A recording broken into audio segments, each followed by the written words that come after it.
Nah, ini kalau kita perhatikan ayatnya, tulisannya bagaimana?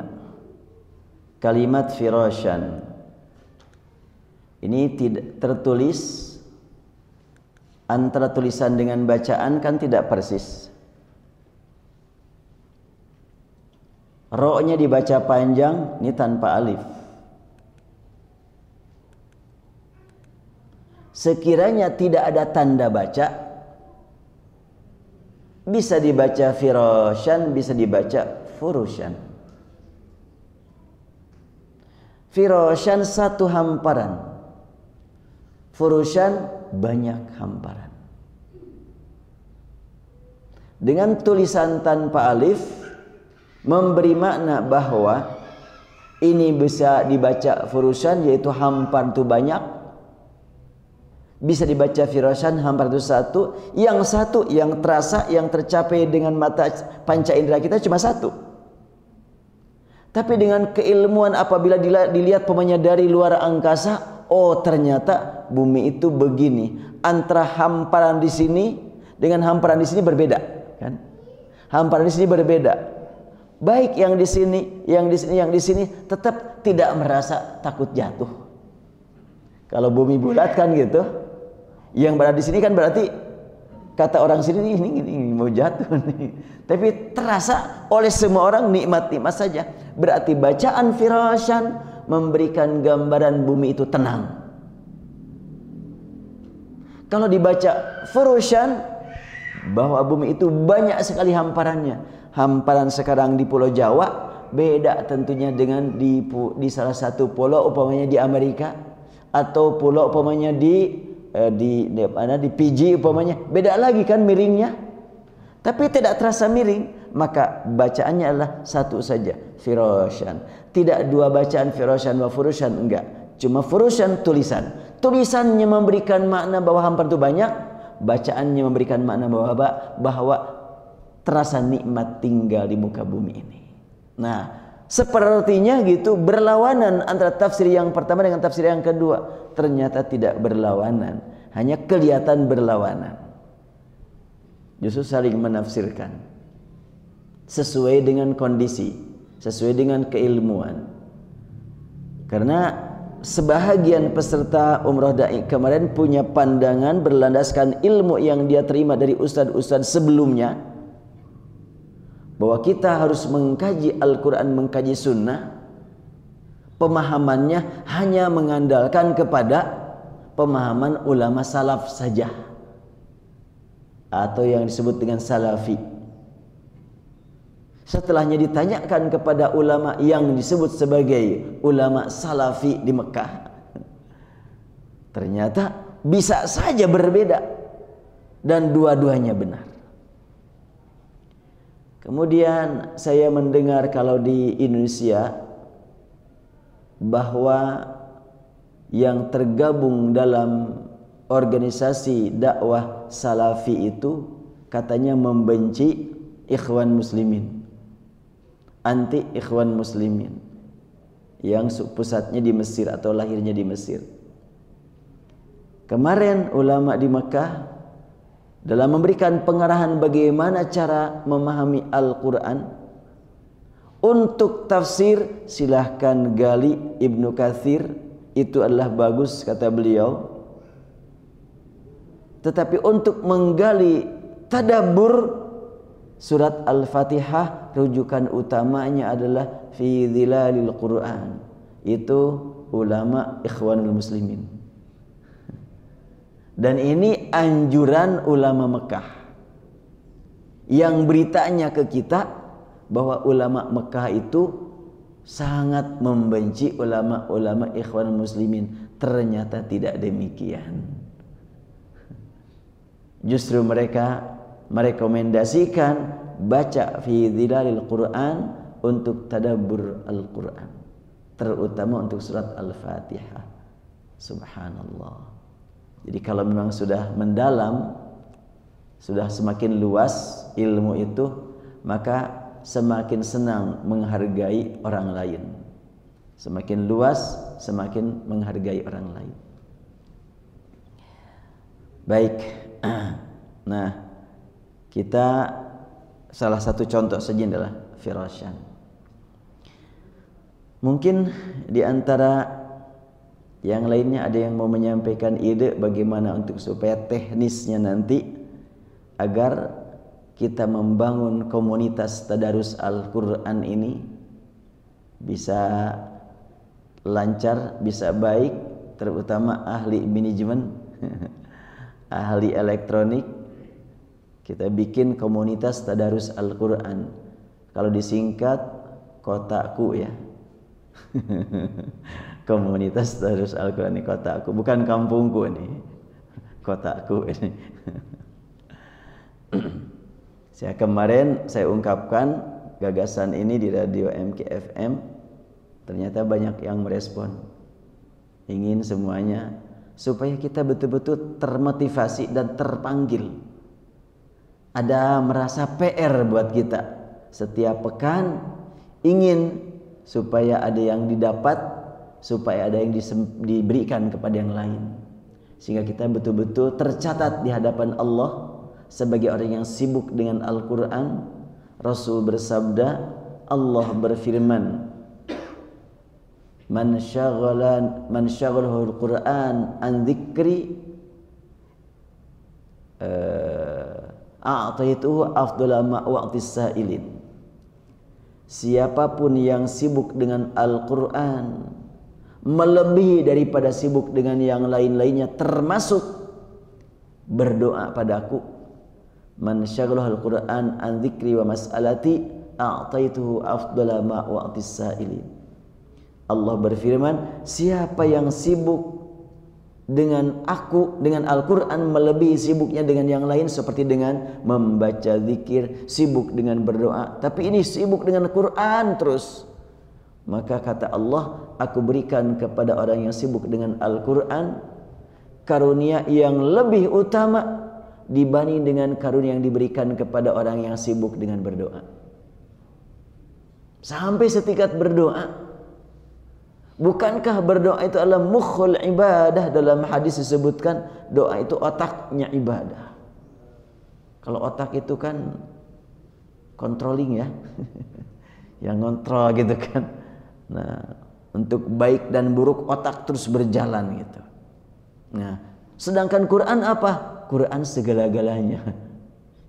Yang termasuk mengatur otak juga Al-Quran. Mengatur kolbu juga Al-Quran, mengatur fisik juga Al-Quran. Orang yang sibuk dengan Al-Quran berarti memang di atas segala-galanya. Nah, kita sekarang akan berupaya berjuang sesuai dengan kemampuan masing-masing.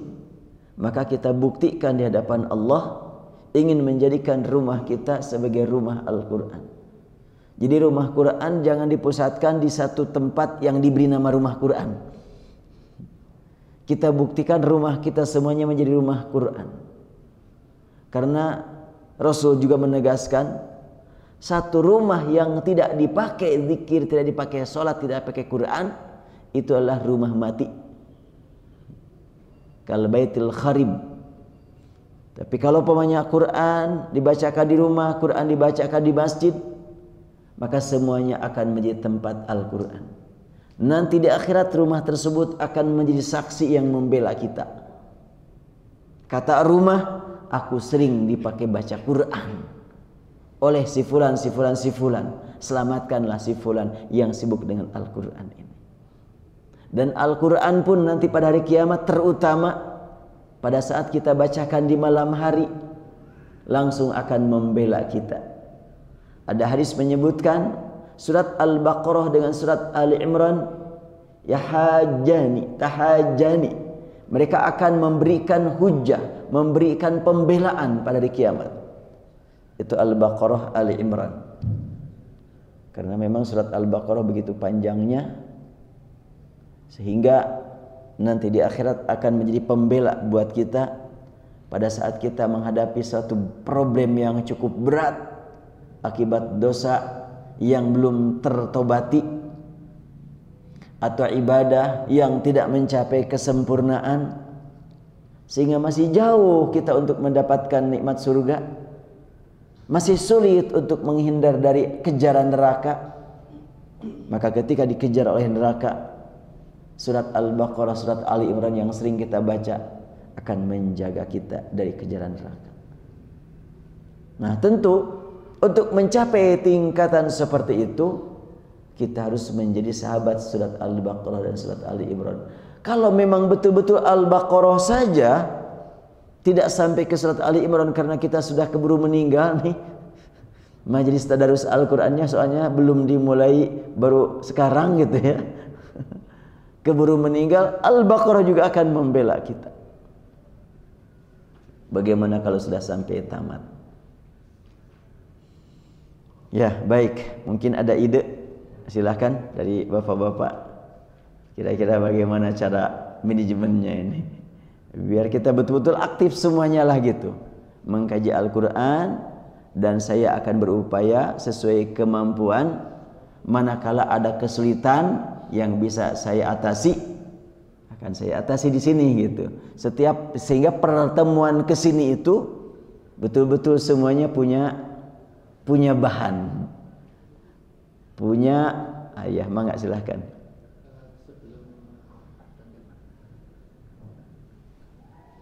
Terima kasih Ustaz. Saya sebetulnya masih mempertanyakan terkait dengan pengertian tadabbur tadi Ustaz. Iya. Seperti yang dicontohkan oleh saudara-saudara kita tadi, orang tadi, saya masih memahami itu yang disampaikan adalah mentafsirkan tafsir. Iya. Jadi belum tadabbur gitu. Contohnya beberapa yang sudah disampaikan tidak beda jauh dengan tafsir ilmiah. Menurut saya sebetulnya yang dimaksud tadabbur yang realnya itu seperti yang Ustaz sampaikan tadi ketika menjelaskan al-hijrah kumul atau firosa dijelaskan dengan jelas, itu kan ada arti maknanya, kemudian itu tafsir. Nah, ini saya ambil contoh, misalkan aja contoh tadi saudara kita menyampaikan bahwa pengertian ar-Rahman ar-Rahim itu salah satunya tadi dipersepsikan Allah akan memberi rezeki asal kita berbuat. Nah, berdasarkan pengalaman saya, tidak berbuat itu saya sebetulnya dapat rahmat dan rahim dari Allah. Nah, karena perbuatan saya ini menjadi tafsiran saya. Sedangkan perbuatan saya itu hanya untuk mendapatkan ridhonya, bukan mendapatkan rezekinya. Nah, seperti ini kalau didebatkan kan jadinya tafsir pendapat masing-masing, basisnya mungkin pengalaman atau keilmuan yang ada. Itu aja menurut Ustaz. Sebelum masuk ke area yang lain, saya ingin lebih jelas pengertian tafsir terhadap tadabbur. Kemudian memenuhi permintaan Ustaz tadi, mungkin salah satu contoh yang bisa dipakai untuk berkomunikasi, mungkin ya misalkan menggunakan alat komunikasi SMS atau mungkin PDF. Itu terima kasih. Ya, mungkin lebih ringkasnya begini saja. Kalau tafsir itu mencari jawaban apa arti ayat. Kalau tadabbur mencari jawaban bagaimana sikap saya terhadap ayat. Itu sajalah. Tapi nanti jadi debat itu enggak? Gimana? Jadi debat itu enggak? Karena pengalaman ini kalau kita menafsirkan atau memaknai suatu ayat dengan sesama yang tidak paham, biasanya terjadi debat itu sehingga nggak selesai. Lalu nggak ditemukan oleh yang ahlinya tadi. Makanya untuk tafsir cukupkan saja dengan karya ulama tafsir yang ada. Dan sudah banyak terjemahan tafsir. Ibnu Katsir sudah diterjemahkan. Fi Dhilal Quran sudah diterjemahkan. Kemudian Al-Asas fit Tafsir, kemudian Al-Maraghi, kemudian Shaltut. Banyaklah terjemahan-terjemahan tafsir. Juga tafsir para ulama Indonesia seperti Al-Azhar karya Hamka, itu tafsir. Bagaimana dengan tafsir Al-Misbah Quraisy Shihab? Ya, bagi yang sudah punya wawasan yang luas silahkan. Tapi bagi yang kurang, ya mungkin perlu dikomunikasikan lah. Kenapa demikian? Karena memang Quraisy Shihab juga sering mengutip dari Al-Mizan. Al-Mizan karya Tabatabai yang jelas-jelas kesyiahannya tidak diragukan. Ya, makanya bagi yang sudah memiliki wawasan yang luas, enggak masalah. karena punya filter tersendiri. Tapi bagi yang memang masih ragu-ragu, silahkan buka Ibnu Katsir saja. Ibnu Katsir sudah diterjemahkan, kemudian juga Al-Maraghi, dan Al-Maraghi lebih sistemik. Dia menafsirkan Al-Quran per kelompok ayat. Kalau Al-Maraghi, satu kelompok ayat mungkin 5 ayat, kemudian dia kasih terjemahan makna-makna asing. Ini asing menurut orang Arabnya. Kalau menurut orang kita jangan-jangan semuanya asing di dalam ayatnya bahasanya. Nah, kemudian setelah itu dia makna global, baru makna rinci. Secara makna keseluruhan dari kelompok ayat. Itu adalah Al-Maraghi. Kalau Ibnu Katsir ayat per ayat dihubungkan dengan ayat yang lainnya dan dihubungkan dengan hadis. Terus lagi Al-Asas fit Tafsir, ini untuk memperluas wawasan terutama dengan masalah kekinian, karena memang Al-Asas fit Tafsir karya Sa'id Hawa. Dia sudah terjemahkan tafsir ini, aslinya 11 jilid. Terjemahannya saya tidak tahu berapa jilid, nggak punya soalnya. Tafsir ini ditulis oleh Sa'id Hawa terkait dengan banyaknya orang berbicara bahwa umat Islam tertinggal teknologi. Dia gali ilmu teknologi dari Al-Quran. Nah, itu Al-Asas fit Tafsir, banyak bicara tentang teknologi. Bahkan dia sampai menjelaskan tentang rahasia madu. Kenapa madu memiliki keistimewaan yang sangat luar biasa? Kata beliau, lebah itu terbangnya memiliki kecepatan sekian kilo per jam. Kemudian apabila dia terbang umpamanya dari sini, kemudian dia mau balik lagi, itu kata seperti bola memantul. Bukan balik muter, bukan. Kalau lebah itu balik itu kalau begitu. Nah gitu, itu baliknya itu. Nah, dari gerakan yang seperti itu membuat hasil produksi dia sangat istimewa. Sampai setingkat itu dia menjelaskannya. Boleh jadi Harun Yahya juga banyak mengambil pelajaran dari Sa'id Hawa ini. Menggali masalah lebah, masalah semut, dan sekian banyak ilmu-ilmu yang ditemukan di akhir-akhir ini diungkap oleh dia dalam tafsir tersebut. Apalagi ya yang bahasa Indonesia, ya memang masih kurang lah tafsir yang berbahasa Indonesia ini. Ya, enggak. Saya tidak usul. Memang ini bawa teknologi ya. Iya. Ketika istri saya akses HP, ada one day one juice ya, sehingga satu hari itu hafal distribusikan adalah baik. Yang mana kemudian misalkan one day one juice, Ustadz yang jadi moderatornya, kita kemudian masing-masing mentadaburinya, dan misalkan kita bicara, kita akan mentadaburi misalkan nggak perlu one day one juice menurut saya. One surah one juz gitu ya, satu surat itu kan begitu luas. Sehingga kemudian buat grupnya, karena yang one day one juz itu subhanallah menurut saya, karena saya lihat pengalaman istri saya kadang ya dia kebagian juz berapa setengah.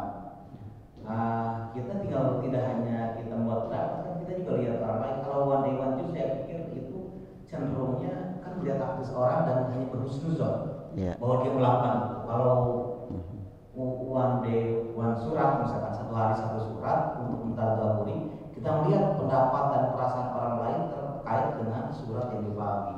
Kemudian bila mana kata bapak tadi bisa saya di persepsi yang salah, diluruskan oleh Ustaz sebagai moderatornya. Dibentuk yang saya tahu itu di WhatsApp ya. WhatsApp itu kan lintas operator tuh semuanya, dan saya pikir handphone sekarang itu sudah semua harganya juga 500-an ribu rupiah. Saya pikir itu perlu digalakan agar kemudian semuanya menyaksikan, itu efeknya akan jadi multiple efek. Karena kalau one day one juice hanya kebagian 30 orang saja. Kalau itu kan saya tidak ikut juga bisa melihat. Teman saya sedang hebat perasaan hatinya. Menurut saya. Ya, memang itu yang saya maksudkan. Nah, bagaimana para ahli teknologi ini, ahli komunikasi Sehingga kalau umpamanya ditemukan oleh peserta yang ada di sini masing-masing dua masalah yang menakjubkan atau dua masalah yang dipandang sulit dibahas